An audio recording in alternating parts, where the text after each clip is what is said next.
Visi Generasi Kini. Digital platform merupakan suatu wadah atau sarana untuk mempertemukan suatu individu atau kelompok untuk saling bertukar informasi, berdagang, atau menawarkan suatu jasa. Informasi dapat dengan mudah menerima informasi yang super cepat serta kemudahan lainnya yang dapat diakses secara digital. Dalam program Visi Generasi Kini atau Viking, kami akan membahas terkait digital platform dengan topik membekali Gen Y dan Z dengan explore digital platform dengan 3 narasumber keren kita, yaitu ada kita sapa dulu. Yang pertama ada Dekan dari Vkom Universitas Profesor Dr. Mustopo Muhammad Saifullah. Selamat sore Bapak Saifullah. Mas Sultan, selamat sore. Iya, kemudian ada juga narasumber kedua yaitu dosen dari Fakultas Teknologi Informasi Universitas Budi Luhur Bapak Ahmad Solihin. Selamat siang. Selamat sore. Selamat siang.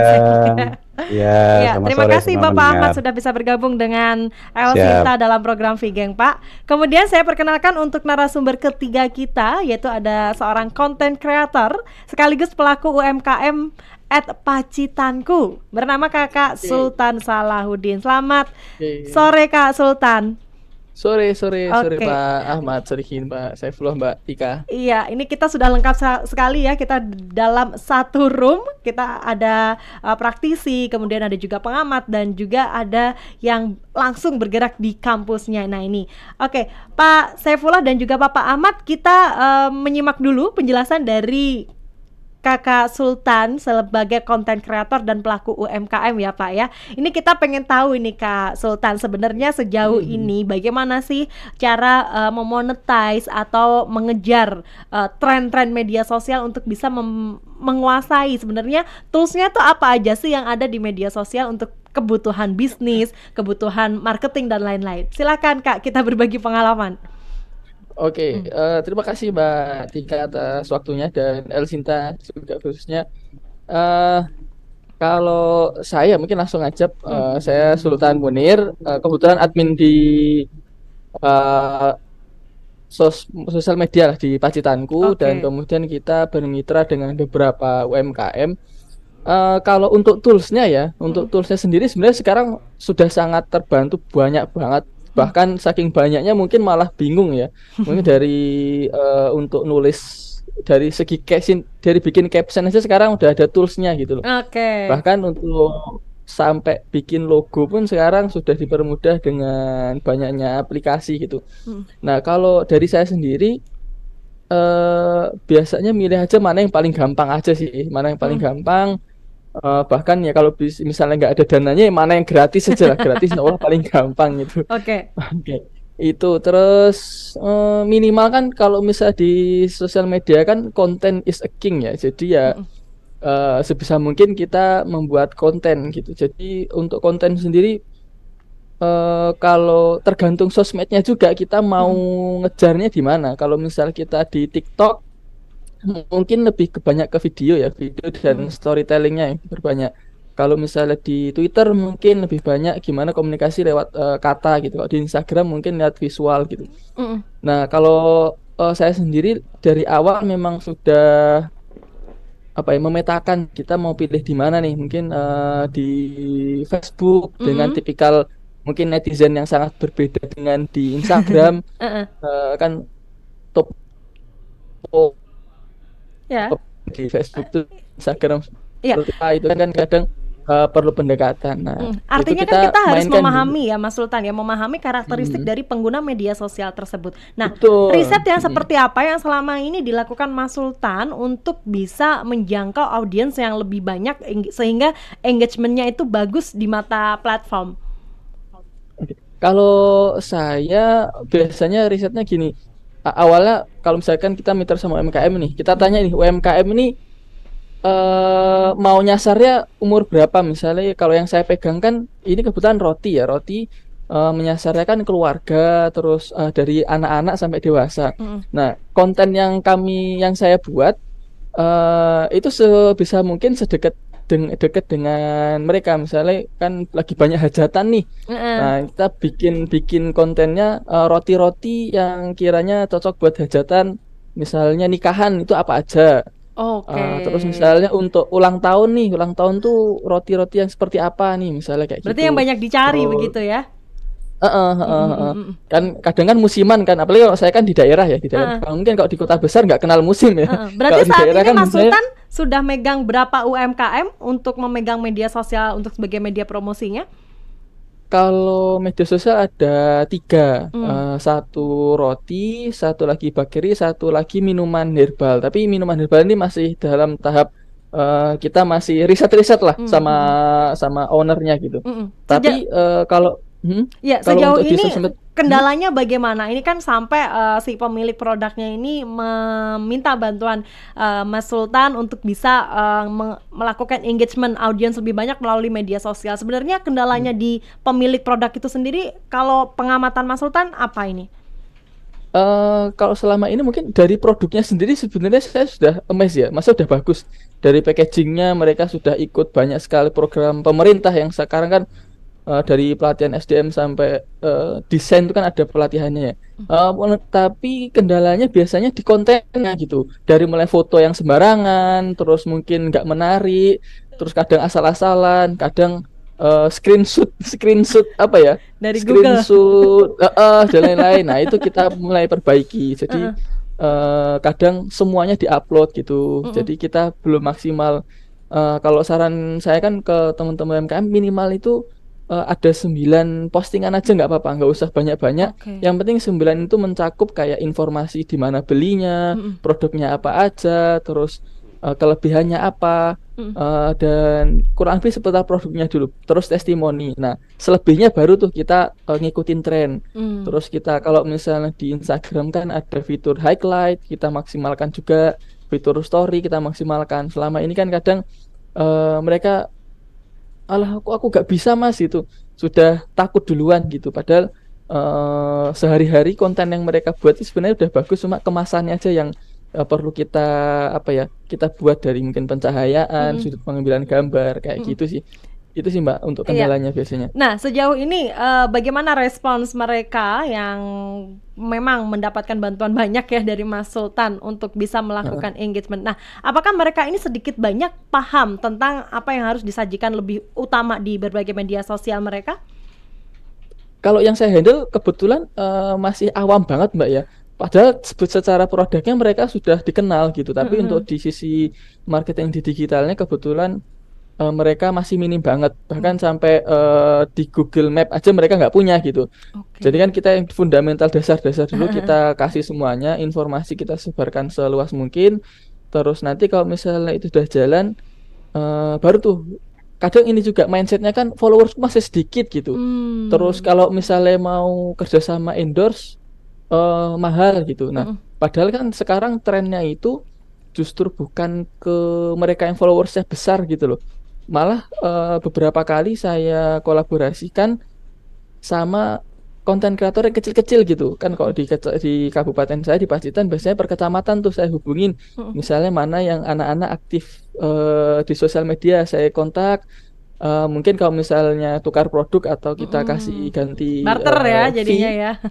Barter itu mereka senang dan itu lebih berdampak sih. Maksudnya engagementnya kan walaupun followersnya kecil tapi mereka sama followersnya itu deket gitu. Jadi malah lebih efektif di situ gitu. Ini menarik ya gitu pemaparan dari Kakak Sultan ini mungkin juga bisa menjadi contoh atau juga inspirasi bagi para admin media sosial UMKM. Ini Mas Sultan, kita akan menuju ke Bapak Muhammad Saifullah tentang bagaimana orang-orang seperti calon seperti Mas Sultan ini dia dididik, digembleng dan juga mendapatkan pengetahuannya. Kita ke Bapak Muhammad Saifullah. Pak Saifullah.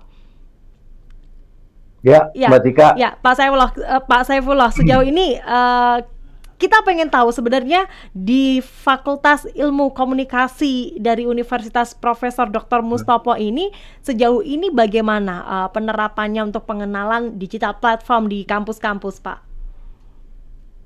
Baik, terima kasih Mbak Tika. Saya menarik yang diceritakan oleh Mas Sultan tadi.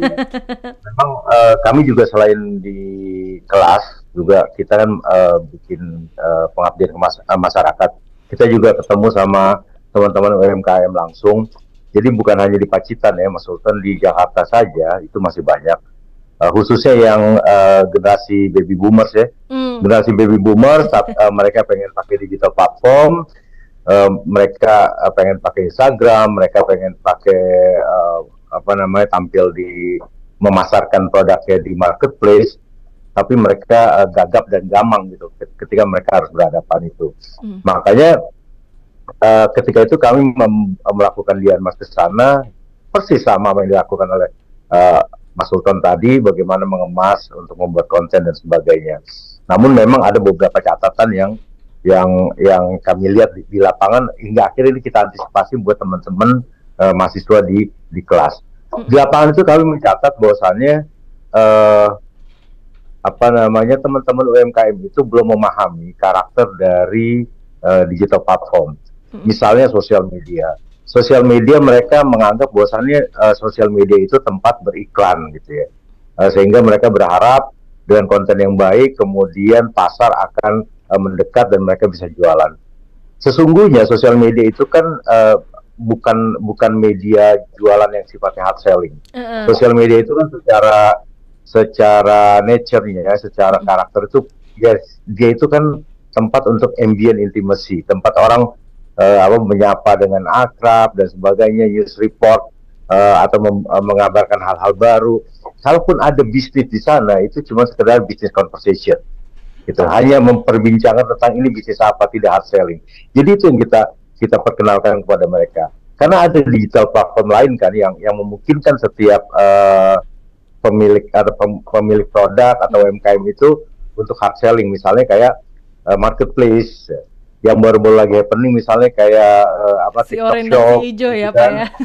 Iya, ada TikTok Shop, ada Shopee. Jadi kami juga membangun kesadaran itu. Yang pertama kesadaran seperti Mas Sultan ceritain, bagaimana membuat konten yang baik. Kita juga mengajarkan mereka tentang konten kalender, tentang tema mereka. Jadi kalau mau posting di Instagram misalnya itu terstruktur, sistematis, ada temanya. Karena jujur aja, follower nggak akan mau follow sebuah akun IG gitu, akun Twitter atau akun Facebook, even akun TikTok kalau isinya itu jualan keras, hard selling, orang kabur kan gitu ya. Jadi kita edukasi adalah bagaimana mereka memberikan informasi seputar bisnis mereka gitu.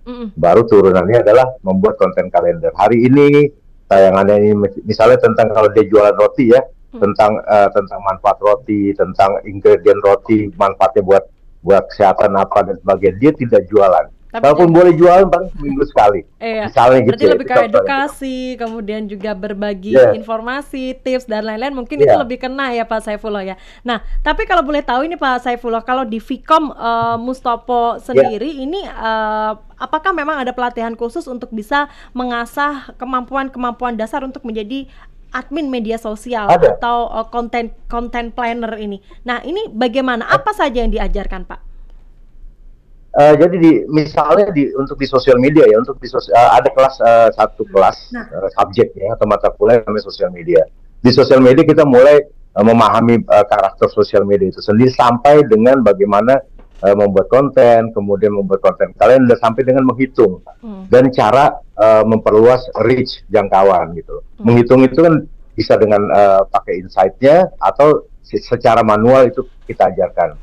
Lalu juga tentang konten tadi ya, kalau kata Mas Sultan konten is the king ya, sekarang sudah tidak lagi, walaupun tetap harus kita perhatikan. Kita ajari juga konten mulai tidak hanya foto tapi video gitu ya. Bahkan konten-konten yang pada akhirnya itu bisa jangkauannya luas. Nah, bagaimana jangkauannya luas? Tidak hanya follower gitu kan, tapi kita juga harus tahu algoritma yang sedang berlaku saat ini apa. Ini juga mesti teman-teman banyak ketahui ya, buat informasi. Ini yang saat ini menjadi keresahan kami ya. Algoritma ini masih hal yang tidak bisa dihitung secara matematis. Mungkin nanti Pak Solihin akan menjelaskan ini. Jadi ada persoalan Mbak Tika, ya, ada persoalan. Gini loh. Sampai saat ini algoritma itu masih dipegang oleh si pemilik aplikasi. Ini persoalannya. Suka-suka Gitu. yang Kami punya gitu. aplikasi ya Pak ya jadi. Iya betul, suka-suka yang punya aplikasi. Jadi misalnya bulan ini udah pas nih video dengan lagu atau apa soundtrack yang bisa nge-reach ribuan, tiba-tiba dengan seenaknya diganti, gitu. Nah, ini persoalan kita. Jadi banyak teori-teori di awal sosial media maupun marketplace yang apa namanya yang kita gunakan di awal-awal, tapi sekarang ternyata udah nggak berlaku. Ya lagi-lagi ya di sini muncul ya kapitalisme. Kapitalisme itu maksudnya Ada ya ego kalau nggak sektoral berbayar, ya Pak ya. iya betul, bukan ego sektoral sih Mbak, ini ego pemilik modal, khususnya si pemilik teknologi. Iya. Tapi ini Pak juga kalau akhirnya di jadi- Vkom Mustopo ini ada pelatihan khusus untuk trik membaca algoritma media sosial dan juga platform lainnya Pak? Ada, kita latih itu, tapi kita selalu belakangnya ya ini tidak berlaku sepanjang masa, gitu loh. Tapi setidaknya, misalnya bukan hanya di urusan marketplace atau yang terkait sama jualan ya, untuk misalnya untuk media online misalnya, untuk media online pun kami demikian gitu. Karena untuk media-media online para redaksi atau pembuat konten-konten berita itu pun harus memahami algoritma, misalnya dari sisi judul yang seperti apa yang akan disukai oleh pembaca yang akan SEO ya, Pak, yang ya? akan mendatangi, betul. Nah, itu gitu juga. Kemudian yang berikutnya tadi yang ingin saya sampaikan sebenarnya gini. Kalau pakai teori-teori standar, mungkin kita tetap harus ajarkan itu. Tapi kadang-kadang, Mbak, misalnya UMKM kita ajarin bagaimana foto yang baik karena konten is the king, terus kemudian ya sudah kita taruh di marketplace bisa. Ternyata kalau di marketplace kita tidak ajarkan bagaimana mereka mengaktifkan tokonya, itu nggak akan nggak akan ada orang mau datang gitu. Gimana caranya toko itu mendapat di review, mendapat bintang sehingga dia ada di posisi atas. Nah, ini untuk sama optimizer. Ya kayaknya ini memang pekerjaannya Mas Sultan ya, karena membantu untuk mengoptimasi akun officialnya para pelaku usaha begitu. Nah, oke, Pak Saifullah, ini kita sekilas saja ya, kita dengarkan pendapat dari masing-masing narasumber. Kita dengarkan dulu pendapat dari Pak Ahmad Solihin sebelum akhirnya nanti kita keroyokan untuk bisa berbincang seru ini Pak ya. Ada Pak Ahmad Solihin sebagai dosen Fakultas Teknologi Informasi Universitas Budi Luhur. Pak Ahmad, selamat sore Pak. Selamat sore Mbak Tika. Pak Ahmad nanti sudah cukup menunggu lama ya Pak ya mendengarkan penjelasan dari Pak Sultan dan juga menarik. Nah, ini tadi ditantang oleh Pak Saifullah tentang algoritma. Nah, ini bagaimana sih sebenarnya saat ini Pak Solihin, Pak Ahmad juga melihat perkembangan algoritma media sosial? Apakah memang bisa disebut seenaknya yang punya platform gitu, Pak? Silakan. Iya, terima kasih Mbak Tika ya, para pendengar semuanya. Saya kira sepakat dengan apa yang disampaikan oleh para narasumber ya, Mas Sultan, Pak Saifullah ya. Kait dengan algoritma tadi, ya menurut saya sih, menurut kami gitu ya, di bidang teknologi informasi gitu ya, itu ya memang tidak bisa lepas ya kita dengan adanya algoritma yang terus berkembang gitu. Bahkan setiap bukan setiap bulan lagi gitu kan, bisa jadi setiap saat itu berkembang ya. Maka kita sebagai konsumen, kan posisi kita adalah konsumen ya, pengguna gitu ya. Karena kita sebagai pengguna ya mau tidak mau adalah kita memang mengikuti perkembangan dari si algoritma itu gitu ya. Contohnya tadi sudah disebut mengenai SEO lah gitu ya, search engine optimization gitu ya. Itu kan berkembang terus ya.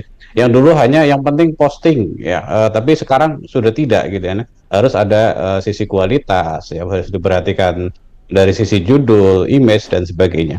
Ya itu tidak bisa kita pungkiri, kita tidak bisa kita hindari. Kalau kita mau katakanlah independen atau mungkin punya kemerdekaan dari sisi platform tadi ya, dari sisi algoritma ya, kita buat platform sendiri gitu. Tapi memang anak bangsa kita memang di satu sisi mungkin banyak lah yang orang-orang pintar, orang-orang jago bikin platform, tapi apakah itu diterima oleh pasar itu kan urusan lain gitu ya. Nah, maka ya menurut saya sih ya kita ambil benefit aja gitu ya dari yang ada, sambil harusnya kita punya Kominfo atau mungkin pemerintah ya bisa, dan dari unsur kampus atau universitas kita bisa berkolaborasi untuk menciptakan platform-platform yang memang kita bisa kontrol gitu ya, dan kita bisa merdeka dari sisi algoritma tadi. Oke. Di satu sisi, Berarti kompak seluruh Indonesia menggunakan platform tersebut iya, ya, Mas ya. Oke, iya. menarik. Itu mungkin tantangan pemimpin kita di masa depan, Mbak, salah satunya memerdekakan sosial media kita ya. Oke. Oke, ya. Berarti memang saat ini dibutuhkan sebuah pemikiran yang out of the box untuk bisa memegang algoritma dari media sosial itu sendiri. Bisa disebut seperti itu, Mas Ahmad? Iya, kurang lebih begitu ya. Nah, lalu Ya. bagaimana kalau dengan culture masyarakat saat ini? Apakah memang sudah cukup mampu untuk bisa menguasai atau membaca algoritma dari media sosial yang ada saat ini, Mas Ahmad? Oke, ya itu jadi PR besar ya, dan itu memang dibutuhkan peran serta dari kita semua ya untuk memberikan literasi digital untuk masyarakat kita gitu. Dan tidak semua paham mengenai algoritma atau mengenai bagaimana perilaku dari masing-masing media sosial gitu kan ya. Ya tentunya ada batas-batas yang memang harus kita berikan edukasi terus gitu ya. Bagi pengguna maupun mungkin bagi pelaku bisnis UMKM segala macam ya, contoh lah, misalnya contoh sederhananya ya, seringkali kita memposting suatu foto yang berasal dari sumber yang kita tidak tahu ini punya siapa, kita asal posting saja, itu kan sebenarnya melanggar hak cipta atau melanggar mungkin dari sisi lisensi dan sebagainya gitu, dan tidak boleh sembarangan seperti itu. Nah, itu akan berbahaya kalau memang itu terkait dengan hak cipta dan sebagainya gitu ya. Nah, kita perlu edukasi terus memahami algoritma maupun memahami apa yang bisa di-share, apa yang bisa dilakukan berbagi di sosial media, apa yang bisa diposting. Ya, kita harus edukasi terus masyarakat ya. Termasuk pengguna dari sisi katakanlah konsumen gitu ya. Orang yang mau beli produk, orang yang mau baca berita, orang yang menikmati konten di media sosial juga tentunya perlu melihat, perlu kritis lagi. Ini benar nggak kontennya? Apakah ini valid atau tidak? Ya, kita sekarang dibanjiri oleh konten-konten yang digenerate oleh AI atau mesin gitu ya, artificial intelligence seperti ChatGPT ya, dan sebagainya gitu ya. Itu tentunya akan menjadi tantangannya lebih besar lagi gitu ya, di mana konten ini apakah konten original ataukah buatan mesin, itu jadi masalah juga saat ini gitu ya. Saya kira itu, Mbak Tika. Nah, apakah memang pengetahuan para pengguna media sosial dalam menyampaikan konten-kontennya atau upload kontennya itu tentang hak cipta itu susah disosialisasikan sih, Mas Ahmad? Susahnya kayak gimana gitu loh? Iya, karena pertama dari sisi demografi pengguna media sosial ini sangat beragam sekali gitu kan ya. Kalau dari statistik yang pernah saya baca dari referensi, di Indonesia ini 68% itu menggunakan media sosial. Itu besar sekali gitu ya, sehingga memang kita perlu edukasi terus-menerus dan perlu bergerak bersama-sama agar mengedukasi masyarakat lebih positif dalam menggunakan media sosial.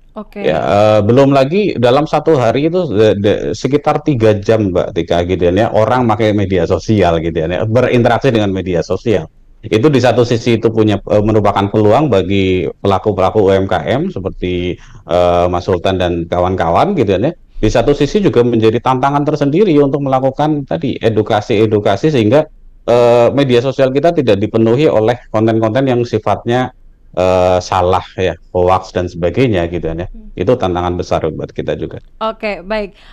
Mungkin ini penjelasan dari Bapak Saifullah dan juga Mas Ahmad cukup bisa memberikan masukan yang baik untuk para kreator-kreator. Nah, kita tanyakan kembali kepada Mas Sultan. Mas, tadi juga disebutkan tentang pemahaman algoritma, kemudian juga kemampuan dalam menyajikan konten dengan memperhatikan berbagai hak cipta seperti itu. Nah, sejauh ini bagaimana penerapannya, Mas Sultan?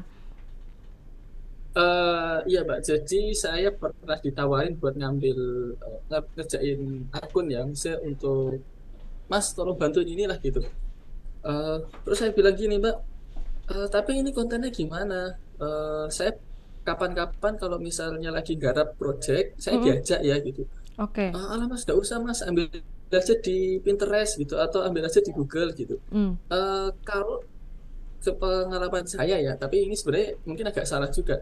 Kalau misalnya kontennya itu tidak akunnya itu bukan akun komersil, mungkin tidak akan jadi masalah ya. Tapi kalau ketika itu jadi konten untuk jualannya dia, saya khawatir kemudian hari malah jadi problem gitu. Ketika yang punya visual audio itu tahu terus mengklaim kayak gitu kan masih jadi panjang buntutnya gitu. Memang saya setuju dengan apa yang disampaikan Pak Solihin, memang salah satu PR-nya itu di situ gitu. Jadi ketika kita mengambil kekayaan intelektual dari internet itu, ya tadi saya sampaikan di awal, kalau memang belum ada budgetnya, cari yang gratis aja gitu. Soalnya gimana caranya gitu. Ya jadi ya Mas Sultan ya? Gimana caranya gitu. Kalau misalnya emang ada budgetnya, kalau saya sendiri dengan konten kreator lokal, misalnya saya pengen visual A, gambar A gitu, saya coba cari, ya kalau memang budgetnya tipis ya saya nego sejadi mungkin gitu loh. Tapi kalau memang ada budgetnya ya udah gas aja gitu. Misalnya bikin souvenir butuh gambar sesuatu gitu, waduh kok agak mahal mas, misalnya kita tuker-tuker lah gitu, gimana gitu ya, sejadi mungkin lah gitu. Nah hal-hal seperti ini kan juga cukup berbahaya ya Mas Sultan ya, ketika memang si pengguna media sosial ini tidak paham tentang do and don'ts yang boleh dilakukan. Nah kita coba tanya ya Mas Sultan, tanggapan dari Bapak Saifullah terkait dengan apa yang sudah dilakukan oleh Mas Sultan kali ini. Boleh, tapi sebelumnya kita sapa dulu, ada pendengar yang ingin bergabung dengan perbincangan kita kali ini. Ada Mas Tama dari Palembang. Selamat siang Mas Tama. Ya, Mas Tama, halo.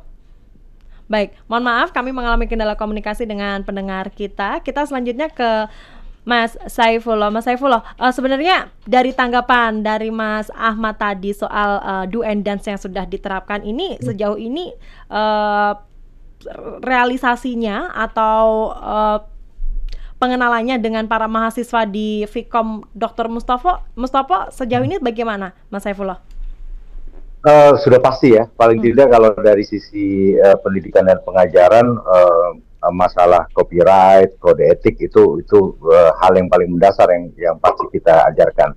Makanya kita juga ajarkan mereka keterampilan untuk membuat konten, mulai dari still foto atau foto yang foto sampai video, itu pertama. Kemudian yang kedua, kami juga memberikan beberapa pengenalan kepada mereka tentang aplikasi-aplikasi yang bisa menghindari mereka dari pelanggaran copyright, pelanggaran hak cipta. Jadi banyak aplikasi-aplikasi yang kalau kita pakai kontennya itu kita tidak akan terkena gugatan hak cipta. Misalnya ya,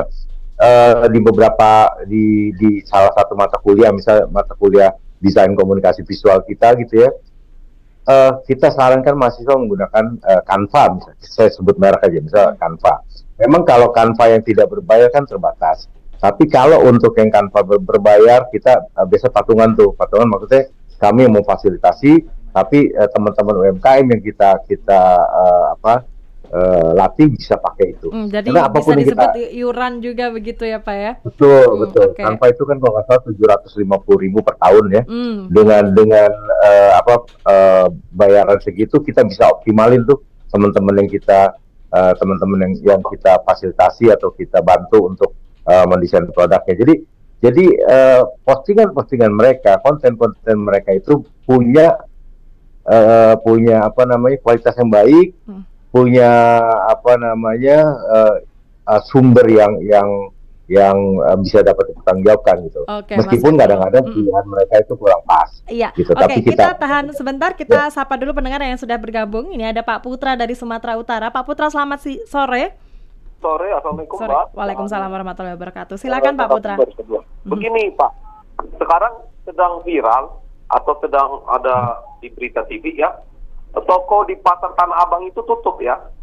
Toko yang manual, konvensional, toko baju, toko apa, Pasar Tanah Abang, semua itu berita di TV gitu kan. Kaji mereka antara kos dengan operasional bayar gaji karyawan, pajak toko sudah rugi karena pengunjung udah sepi. semua sudah COD semua gitu kan. Adanya lagi cerita TikTok shopper gitu ya kan, yang memang sekarang TikTok shopnya, TikToker shopping. Karena memang nggak pajak ke negara, indikasinya misalnya itu barangnya cuci gudang ataupun barang itu nggak pakai cukai dan sebagainya, bla bla bla. Satu, Pak narasumber kedua ini bagaimana menjawabnya? Karena kan kita bicara UKM digital. Dan terus yang kedua bicara tadi hak paten, hak cipta hak ini. Jangankan itu, Robin Onsu itu kan bikin ayam geprek, ayam cincang, entah ayam apapun itu ya. Versi-versi gambar ayam dari KFC, KFC, entah apapun yang namanya ayam-ayaman gitu ya. Tapi kalau soal itu mah, kalau yang sekarang mau bergratis aplikasi, itu kembali yang siapa yang ribut. Sekarang gini, kalau memang nggak ketara kali, karena kan China, Tiongkok itu, kenapa dibenci Amerika? Karena mereka menggunakan 3 prinsip. Prinsip ATM, amati A-nya, T-nya tiru, M-nya modifikasi. Makanya waktu keluar produk, semua isi perut dari handphone itu udah habis mah diciplak sama mereka. Iya, inovasinya terus ada ya, ini inspirasinya ya. Benar, tapi maksudnya dia berkelas juga secara harga di negara tersebut gitu, nggak ngambil tinggi-tinggi karena mereka memang komunis yang memang peduli sosial, bukan namanya kapital yang berlebihan begitu loh. Mohon petunjuk Bapak dua hal ini supaya kita yang bicara ini boleh menemukan solusi dan tidak ada masalah. Ya, baik, terima kasih banyak Pak Putra dari Sumatera Utara. Waalaikumsalam warahmatullahi wabarakatuh. Kita tampung dulu Mas Saifullah dan juga Mas Ahmad pertanyaan tadi. Kita akan ke penelpon selanjutnya, ada Mas Tama dari Palembang. Selamat siang Mas Tama. Selamat siang. Pertanyaan yang topik yang menarik. Saya cuma mau usul untuk para universitas ya Mbak Tika. Jadi kalau sekarang ini kan banyak sekali profesi-profesi yang kayak misalnya sosial media spesialis gitu ya. Bahkan sekarang semua BUMN kantor tuh punya akun IG, TikTok gitu ya. Dan rata-rata mereka tuh hire orang-orang yang memang spesialis IG, spesialis TikTok, spesialis YouTube, Facebook dan sebagainya. Nah, ini sebenarnya perlu diantisipasi sama teman-teman di kampus ya. Jadi memang harus memprofile materinya untuk bisa lebih fokus ke media-media sosial. Mungkin salah satunya ya yang sekarang sedang berkembang ya gitu. Nah, ini bukan hanya main aja, tapi sampai dalemannya, analitiknya, terus juga tadi ya mungkin mengenai algoritmanya, mengenai web desainnya itu perlu tuh dikembangin sehingga nanti sesama mahasiswa seperti saya itu ketika keluar dan lulus dari kampus ya kita udah bukan lagi siap untuk di training tapi udah siap untuk bekerja begitu. Saya rasa itu menarik sekali ya, ini topik bisa kita dapetin insight banget gitu. Iya, baik. Terima kasih banyak Mas Tama dari Palembang. Kemudian ada juga Pak Ridwan dari Kalimantan Timur. Pak Ridwan, selamat siang. Selamat sore Mbak Tika. Iya, siang menjelang sore ya Pak ya. Silakan, ini ada 3 narasumber keren kita yang siap untuk menjawab semua pertanyaan para pendengar El Sinta. Silakan Pak Ridwan. Iya Mbak Tika, saya pertama terima kasih sama El Sinta dapat edukasi, scholarship, edukasi jadi sama-sama Pak. Mendapatkan sini. Jadi gini, ini terbanyak hal seperti ini saya mendengar sebagai pengguna dan pelanggan. Jadi terbanyak, jadi owner itu tahu seperti tadi banyak yang tutup gitu kan. Nah kalau ada edukasi scholarship lewat udara seperti ini kan edukasinya, jadi vokasinya kita dapat gitu. Saya sebagai pengguna karena saya sangat merasa terbantukan karena nggak bisa kemana-mana jadi lewat COD aja gitu. Jadi barangnya bermutu, kita sampai, kita puas dan sesuai gitu ya kan apa yang kita inginkan gitu. Jadi saya juga jadi sebagai pengguna bijak gitu. Oh saya mau pesan apa gini gitu kan. Nah, jadi didapatkan ilmu scholarship-nya ya apalagi sangat terbantukan ya melewat radio, media radio ini. Kita dapat vokasi, dapat pendidikan gitu kan. Sekian, terima kasih ya. Baik, terima kasih banyak Pak Ridwan dari Kalimantan Timur. Luar biasa, ini ada 3 pendengar yang sangat antusias ini. Mungkin boleh ke Bapak Ahmad Solihin dulu sebagai pengamat yang menjawab tentang saat ini viral toko di Tanah Abang yang tutup ini, Mas Ahmad. Silakan dari Pak Putra Sumatera Utara. Oke, baik. Terima kasih Mbak Tika. Terima kasih Pak Putra atas pertanyaannya, luar biasa gitu ya, mengikuti update perkembangan Dan itu saya pikir bukan kali pertama terjadi ya di Indonesia ya. Di beberapa tahun terakhir juga kan sudah banyak sekali platform-platform manual ya, seperti toko retail segala macam yang tutup segala macam karena memang adanya toko-toko online atau perubahan budaya masyarakat lah, yang tadinya mereka senang jalan-jalan di mall ya, sekarang sudah tinggal scrolling ya, check out segala macam sudah sampai rumah gitu ya. Nah, saya pikir kita tidak bisa menyalahkan budaya masyarakat yang berubah. Nanti mungkin dari sisi komunikasi Pak Saifullah mungkin bisa membahas itu gitu ya. Tapi yang jelas yang harus kita persiapkan adalah ya si pelaku UMKM itu sendiri ya, pelaku bisnis itu sendiri yang harus berubah mengikuti perkembangan zaman. Ya, sehingga dia kan kalau kita bisa menyesuaikan ya dengan perkembangan zaman, maka kita akan survive ya. Itu kan naturalnya manusia kan begitu gitu ya. Jadi kita yang harus menyesuaikan diri dengan perkembangan zaman. Tidak bisa kita hindari, itu pasti akan terjadi. Suatu saat juga mungkin akan muncul teknologi-teknologi baru yang mana teknologi itu bisa jadi menggerus profesi kita gitu ya, menggerus pekerjaan kita, maka kita sendiri yang harus pentingnya update, mengikuti ya Mas. Iya betul. Okay. Ya. Tapi kita kemudian perlu tanggapan dulu pada si konten kreator kita Mas Sultan, mungkin punya tanggapan berbeda dengan fenomena tutupnya pasar Tanah Abang kali ini. Silakan Mas Sultan. Ya, halo Mas Sultan, masih bisa mendengar suara saya? Ya, boleh silakan tanggapannya Mas. Saya sih setuju sama Pak Solihin ya. Jadi memang kita sendiri yang harus dituntut untuk mengikuti perkembangan zaman, karena memang di balik yang protes, mohon maaf ya, mungkin ada yang protes memang tetap ada yang bisa bertahan, karena ya mungkin berganti model bisnis ya, mungkin yang selama ini langsung ke konsumen itu, langsung ke konsumen. Tapi saya kemarin nemu kayak thread ya kalau di Twitter itu, dia berubah, yang awalnya melayani langsung konsumen, dia akhirnya biar survive yang dilayani adalah reseller gitu.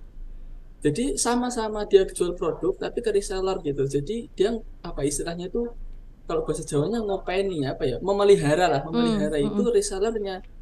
Nah jadi tetap dia jual online-nya langsung ke konsumen, jadi biar dia harganya sama, dia akhirnya memelihara reseller yang ada di seluruh Indonesia itu. Berarti membangun jaringan ya Mas Sultan ya? Gitu.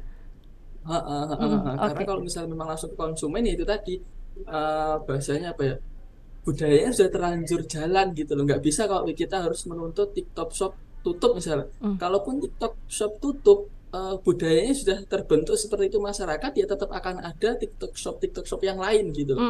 Mungkin ini ditutup ya yang lain akan ada yang naik gitu. Dan berarti kuncinya mengikuti. Mungkin misalnya iya kita harus mengikuti gitu. Kalau misalnya bahkan konten kreator pun mungkin 10 tahun yang lalu dan sekarang pun juga berbeda kan, pendekatannya ke audiensnya itu mungkin berbeda. Yang dulu harus pakai mungkin drone segala macam, sekarang mungkin lebih konten yang keseharian, deket gitu, tidak terlalu memandang followers.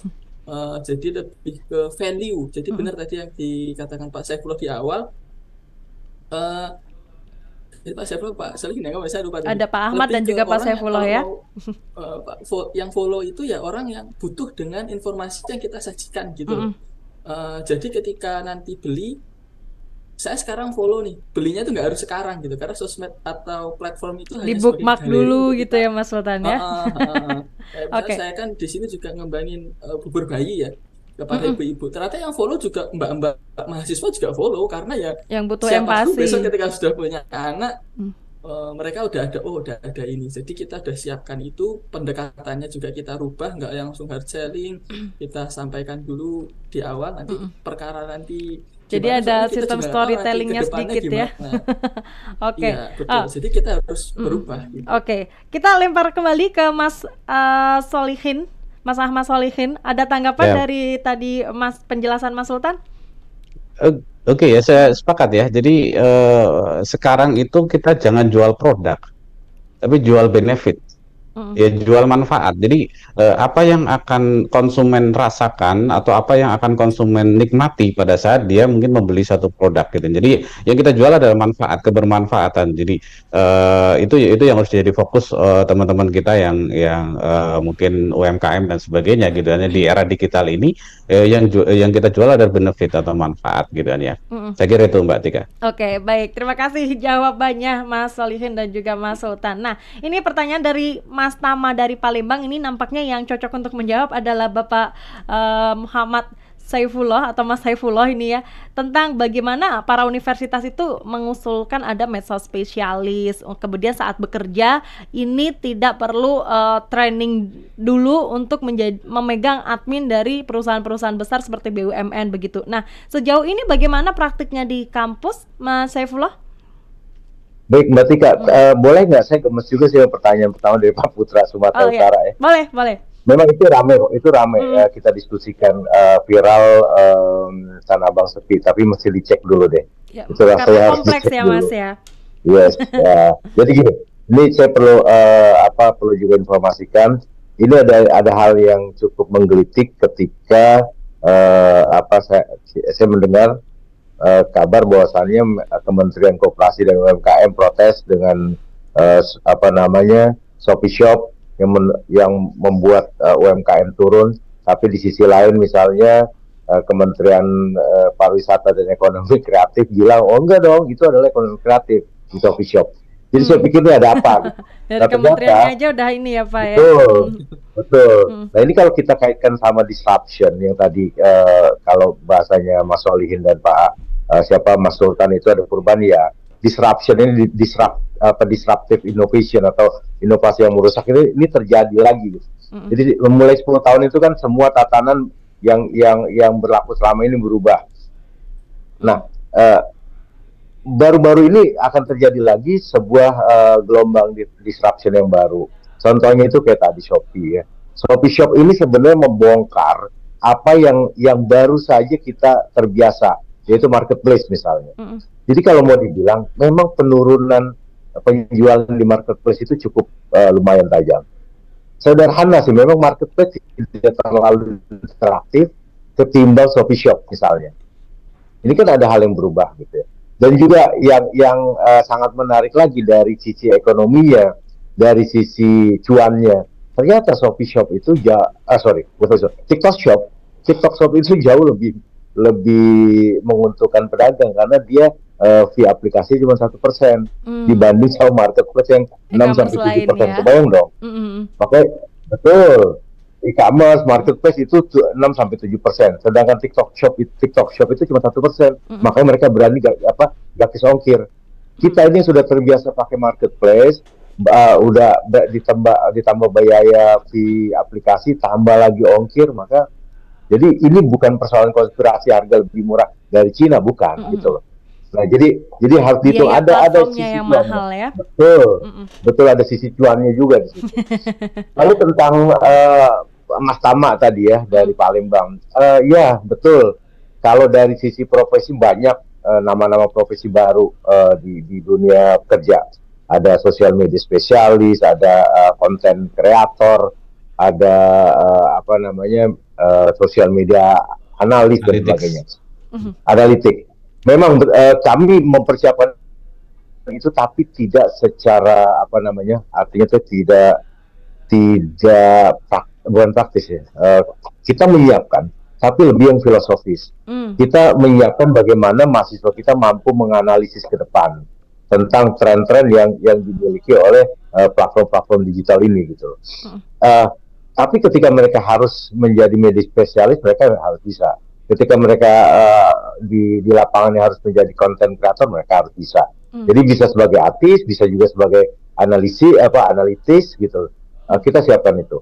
Nah, yang praktisnya gini Mbak Tika dan tadi Pak Tama ya. Kami itu ada misalnya program internship di beberapa tempat yang kerja sama kita. Kita kasih mereka pilihan siapa yang mau jadi A, B, C gitu. Setelah ada kita tidak langsung terjunkan mereka, tapi kita kasih dulu pelatihan yang komprehensif gitu loh. Pelatihan dari kita itu A sampai Z supaya nggak malu-maluin. Jadi kalau kata Mas Tama tadi tanya, jangan sampai siap latih tapi sudah siap kerja. Ya pelan-pelan kita sudah ke arah situ gitu. Tapi kan sekali lagi perguruan tinggi itu kan hanya sebagai fasilitator. Tetap peserta didik inilah yang kemudian harus punya inisiatif mau mengisi ruang-ruang yang difasilitasi. Gitu. Kadang jujur aja Mbak, tidak semua mahasiswa itu mau menikmati fasilitas itu gitu. Karena fasilitas intern dan sebagainya itu capek loh. Itu capek, mereka 3 bulan di luar sana gitu kan.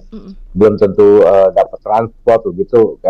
Kita juga pelatihannya gila-gilaan. Jadi nggak semua bisa mau ambil kesempatan itu. Ya, lalu gitu mungkin sih, ada materi khusus nggak Mas Saifullah terkait dengan medsos profesi sebagai medsos spesialis di sebuah perusahaan yang siap bekerja, mungkin diterapkan di kampus Mustopo? Ada, kita punya satu konsentrasi baru ya, minor ya, namanya minor digital broadcasting. Jadi digital broadcasting ini pada akhirnya kita bisa bilang sebagai media multiplatform ya.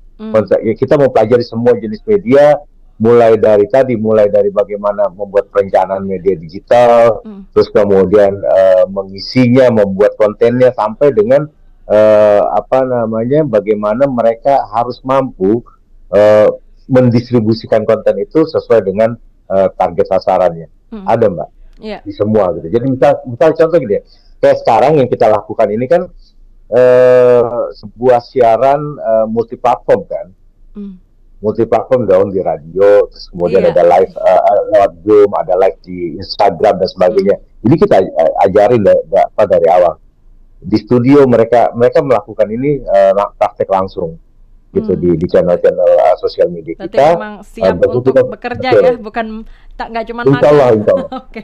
Iya. Mungkin ada tambahan dari Pak Ahmad? Boleh? Ya. Dari Mas Boleh Ahmad, Mbak Tika, terima kasih. Silakan. Ya, terima kasih.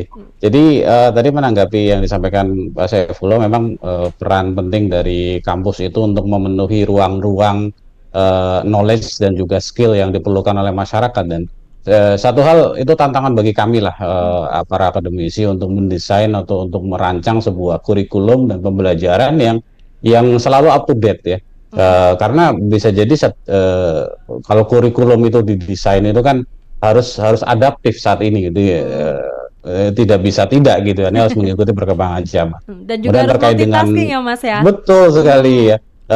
Yang kami ajarkan di kampus-kampus ya tentunya dari sisi keilmuan ya, dari sisi keilmuan konsepnya tadi mengenai sosial media analisis dan sebagainya. Di kampus kami juga sama ya, kita juga dari sisi teknologi terutama kita punya jurusan misalnya data science gitu ya, yang memang salah satunya adalah bagaimana menganalisis, memberikan edukasi ke mahasiswa, mempersiapkan mahasiswa untuk menganalisis perkembangan di dunia media sosial gitu, dan itu sekarang lagi tren juga gitu ya, ilmu terkait dengan data science gitu ya, dan itu saya yakin di beberapa tahun ke depan itu akan banyak sekali diperlukan data scientist ya, yang diperlukan oleh setiap perusahaan, setiap pelaku bisnis dan sebagainya. Saya kira itu tambahannya Mbak Tika. Nah, tapi saya mau mendengarkan pendapat dari Mas Sultan ini terkait kalau seorang media sosial spesialis ini harus multitasking, bisa ngedit, bisa membuat sebuah perencanaan produksi, konsep,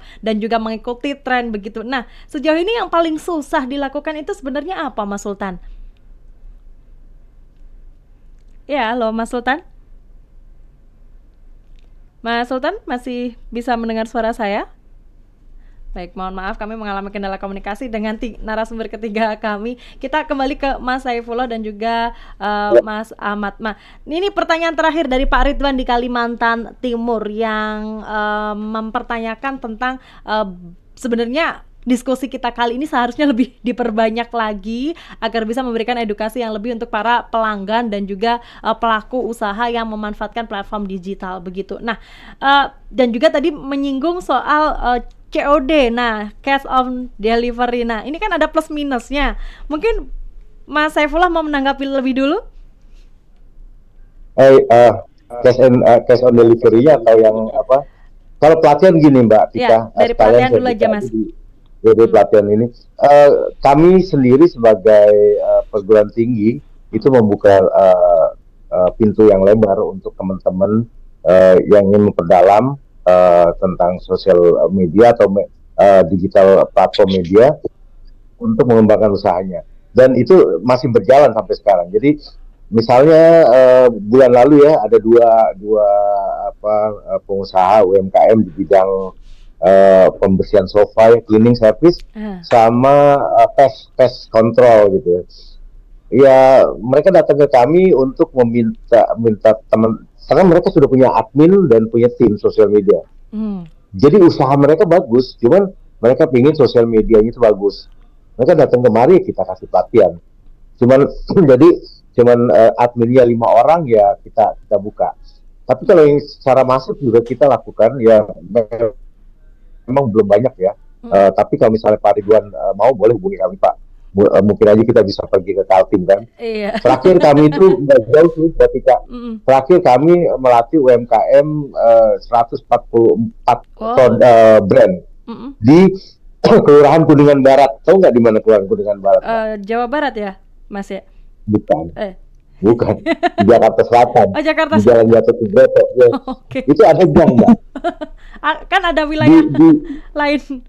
Di belakang gedung Telkomsel itu, ada perkampungan. Kita kalau ke sana nggak bisa pakai mobil, masuk ke dalam itu yang padat belakang Telkomsel, dan mereka minta untuk dilatih itu. Kebayang dong, di belakang Telkomsel, gedung Telkomsel. Jadi kita itu tahun lalu bergelombang itu selama 4 angkatan, totalnya 140 brand produk-produk sampai kita akhirnya bikin Plaza Kuninganbarat.com. Cuman ya kelemahannya itu kalau tidak kita sandingkan sama marketplace besar ya marketplace lokalnya itu agak sulit berkembang. Itu contohnya. Tapi buat yang itu oke lah, kita bisa. Tentang cash on delivery ya, COD itu ini persoalan budaya ya Mbak Tika ya, persoalan budaya aja sih, tentang cashless ya, tentang pengetahuan cara order. Saya ngerasain zaman dulu itu waktu belum biasa pakai OVO atau GoPay, atau kita kan takut juga gitu ya kan. Tapi sekarang justru nggak punya uang cash. Gitu. Kita lanjut ke Mas Ahmad Solihin, mungkin mau menyampaikan pendapatnya dan juga sekaligus closing statement. Mas Ahmad, silakan. Oke, baik, terima kasih. Tadi sepertinya dari Pak Putra ya, ada yang belum terjawab ya terkait dengan hak cipta tadi gitu kan ya. Izin mungkin kita perlu mengedukasi juga ya ke masyarakat bahwa kalau kita mau menghindari terkait dengan plagiasi dan sebagainya yang tadi dicontohkan kayak beberapa artis dan juga merek yang mirip segala macam, kita harus legalisasinya harus jelas gitu ya. Kita daftarkan di mungkin Direktorat Haki dan sebagainya gitu ya. Apapun konten kita, misalnya Mas Sultan ini misalnya kan bersentuhan langsung dengan para UMKM gitu ya. Logo segala macam yang mereka memang original punyanya mereka harus segera didaftarkan agar nanti tidak diklaim oleh pihak yang lain. Saya pikir itu penting juga gitu ya. Nah ini yang nggak semua orang tahu juga ya Mas Saifullah ya. Iya betul. Oke, sampaikan closing statementnya Mas Ahmad. Halo Mas Ahmad. Oke, baik. Terima kasih Mbak Tika. Jadi ya kuncinya adalah pertama tentunya bagi kita semua adalah kita harus memperkuat literasi digital kita ya. Generasi muda kita itu harus kita perkuat dari sisi literasi digital. Bagaimana pola berpikir kritis mereka juga harus diperkuat, dan juga kita harus mengarahkan mereka untuk terus upgrade skill gitu, upgrade pengetahuan, upgrade pemahaman di berbagai bidang yang mereka sukai gitu ya. Jangan hanya menjadi konsumen ya, tapi mari kita mari kita menciptakan produk-produk, menciptakan konten-konten yang nantinya kita bisa bermanfaat untuk masyarakat. Iya, amin. Saya pikir itu. Terima kasih Terima Mbak Tika. kasih banyak Mas Ahmad Solihin, dan juga ini Mas Muhammad Saifullah, silakan menyampaikan closing statementnya Mas. Baik, para pendengar El Sinta, saya cuma mau bilang bahwasannya media digital itu perkembangannya cepat dan tidak berhenti sampai di sini saja. maka kita harus memiliki kemampuan analisa yang baik dan juga memiliki kemampuan yang antisipatif. Jadi jangan diam saja, terus belajar, terus mempelajari sehingga kita bisa mempersiapkan apa yang perubahan-perubahan yang terjadi begitu cepat. Iya. Demikian Mbak Tika. Baik, terima kasih banyak Mas Muhammad Saifullah. Dan terakhir closing statement dari Mas Sultan Salahuddin. Mas Sultan, silakan. Oke Mbak, mungkin yang kadang lupa atau jadi lupa dari pandangan para pelaku UMKM itu kayak benar tadi yang kata Pak Saifullah bahwa sosmed itu bukan buat upselling, tapi kita lebih ke bagaimana kita memperkenalkan produk kita sebaik mungkin ke calon konsumen atau konsumen kita sendiri gitu. Dan konten itu kita nggak tahu kapan bakal mungkin meledaknya ya, viral ya, karena memang algoritma tadi kita nggak tahu, biasanya 3-4 hari baru naik dan segala macam. Jadi teman-teman UKM memang harus jeli melihat tren saat ini, terus mungkin sampaikan ke para admin yang megang bahwa ya tren-tren yang ada sekarang dipelajari dan kalau bisa jangan sampai blunder karena ya bisa berefek panjang ke brandnya, apalagi kalau misalnya di daerah ya, kan konsumennya kan itu aja kan, jadi kalau misalnya sekali kepleset tuh kadang baliknya agak susah. Jadi teman-teman ya harus hati-hati tadi karena nih tadi kalau melihat tren itu harus jeli, disesuaikan dengan usaha kita. Kalau misalnya tren yang nggak bisa masuk dengan usaha kita ya nggak usah dipaksakan gitu. Jadi memang harus semangat lah. Kadang kan pokoknya kontennya sama tapi kan rezekinya tetap beda kan. Oke, baik. Terima kasih banyak Mas Sultan dan juga 3 narasumber kita sudah bergabung dengan Vigeng Visi Generasi Kini. Selamat sore. Terima kasih banyak untuk Mas Sultan sebagai konten kreator dan pelaku UMKM @Pacitanku, Mas Sultan Salahuddin, dan juga saya ucapkan terima kasih kepada dosen Fakultas Teknologi Informasi dari Universitas Budiluhur, Mas Ahmad Solihin, dan juga Dekan Vkom Universitas Profesor Dr. Mustopo, Mas Muhammad Saifullah. Terima kasih banyak atas waktunya sudah bergabung dengan Vigeng dan pendengar. Terima kasih. Iya, dan pendengar El Sinta nantikan kisah-kisah seru atau perbincangan seru lainnya dalam Vigeng Visi Generasi Kini minggu depan. Visi Generasi Kini.